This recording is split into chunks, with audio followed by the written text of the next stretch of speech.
Hi, I'm Luke Gilfillan. Welcome to the Lounge with Luke Gilfillan.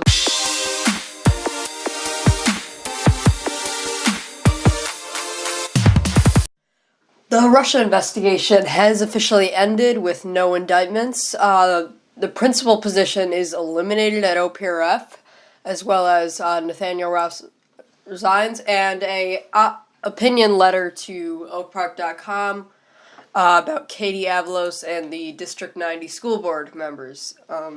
That's what we're going to go over today. So yeah, there's a little bit. Okay, so first off, this is by Josh Hammer, Dailywire.com. Mueller's recommendation of no further indictments, a blow to Trump-Russia collusion enthusiasts. On Friday, nearly 2 years after his initial appointment by the Department of Justice, Special Counsel Robert Mueller finally delivered his much-awaited report on Russian interference in the 2016 presidential election over to Attorney General William Barr.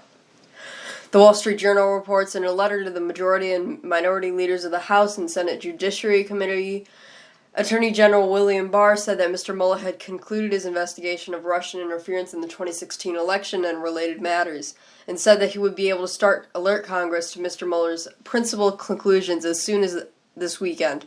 Those conclusions are expected to be made public. Mr. Mueller's report, which was described by a senior Justice Department official as comprehensive, was delivered to the Deputy Attorney General's office on Friday afternoon, which provided it to Mr. Barr.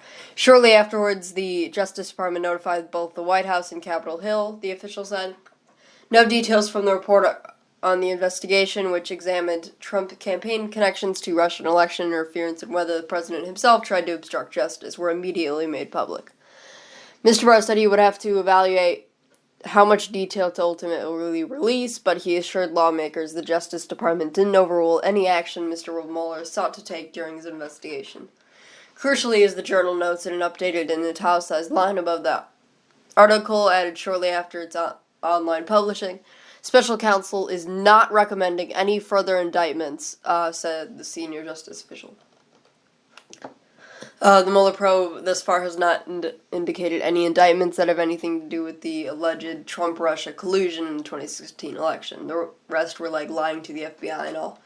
So it does not seem that it's going to go anywhere. Of course, the report has not been released yet, but given that there is going to be no indictments, Trump is not going to be going to jail, and no one around him is going to be going to jail, from what it looks like.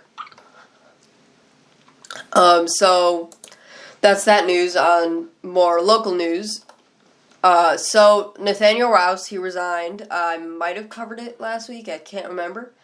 No, I covered like Beto O'Rourke things. But so Mr. Rouse has resigned after working at our school for 11 years, I believe.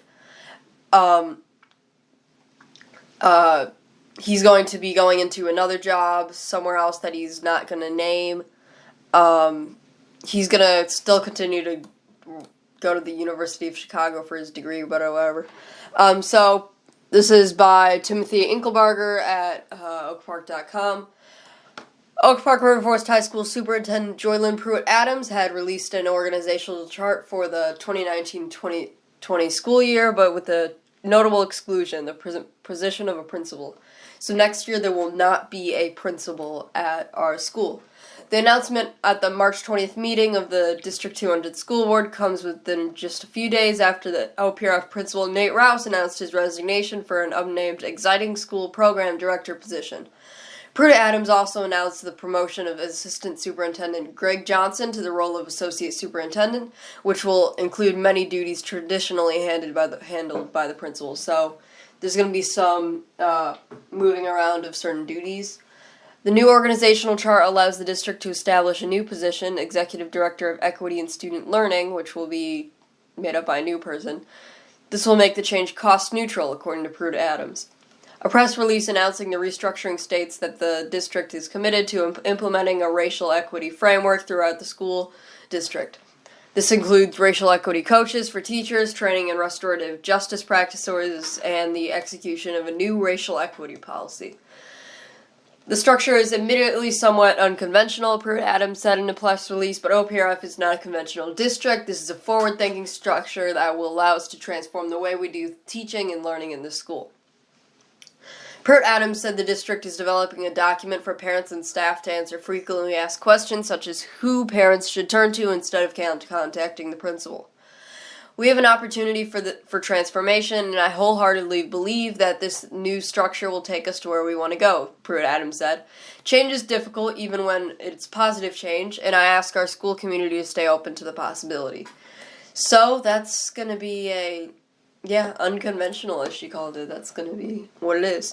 So, currently, I'm sure a lot of you who live in Oak Park who are listening to this don't really care about this, and us, and really most people that watch this, because we no longer are in District 90, but that still is the area. We're in District 200. But the District 90 school board elections apparently are getting really intense or whatever. So, a while ago on this Facebook group, I believe it's called River Forest Moms or something, River Forest Working Moms maybe, someone posted this thing that they had, they can't go into detail about it, but they had evidence that, I believe, his name, I forgot his name, it's Steve, Steve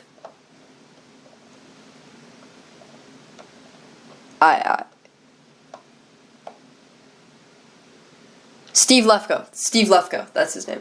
Okay, that Steve Lefko had said like something racist, but she didn't go into detail about it. Like, there's really no idea what he said. It could have been a word, it could have been a phrase, it could have been a lot of things, but she didn't go into detail about it.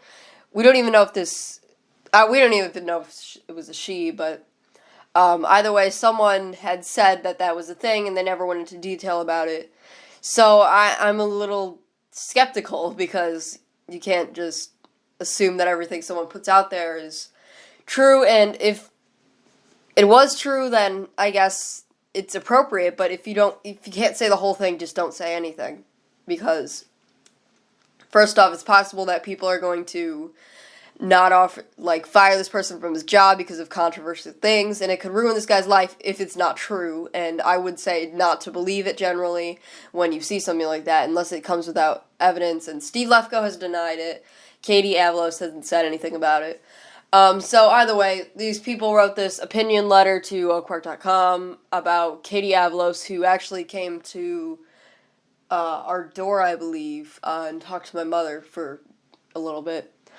So we have the opportunity, this is the article, we have the opportunity to observe and evaluate the perspectives of District 90 school board candidates. On particular note, it is the campaign between Katie Avalos and Steve Lefko. Without a doubt, Katie Avalos is the most qualified candidate. Over the last few months, the District 90 board prepared to vote on the Roosevelt schedule change. There were heated debates and the current learning curve for many. Katie engaged in respectful discourse in this process. She shared information from her experience as the PTO board, school board liaison, imparted a solid understanding of why changes were proposed, and reached out to board members and District 90 staff to gain the best understanding. She was willing to ask questions, but also to look for solutions. Katie understands the district's strengths and weaknesses. She is an independent thinker and knows where we can be better. She wants District 90 to remain a welcoming and safe environment for all kids. She has respect for our teachers as our district's greatest resource and values their opinions and experiences. She works for the Community of Congregations, a local organization that strives to open communication across boundaries of faith. This work gives her the tools for effective listening and collaboration. Katie will use these qualities to improve transparency and communication. We wholeheartedly endorse Katie Avalos. Her common sense approach is a breath of fresh air. She will keep our schools strong and will keep us as well informed. She's the best choice. We need Katie. Katie needs you. Vote for her on April 2nd. With proud enthusiasm and many years of combined experience in District 90 schools. So then a bunch of people signed it. Would be the Vlaric family, the Minnis family, the DeGroff family, Tim Brandhorst, John and Molly Grant, the Hampson family, the Elza family, Mitchell family, Olson family, the Ian Martineau family, Jenny Kelly, Sarah Joyce, Sharon Berry, and Kelly O'Keefe all wrote that and signed that or whatever. So that is all the news we have to go over today. Yeah.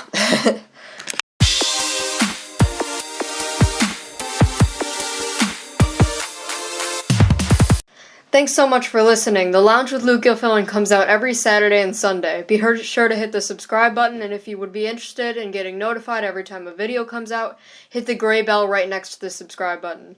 Credits, sources, and errors are in the description. If you find an error that I missed, please put it in the comments section.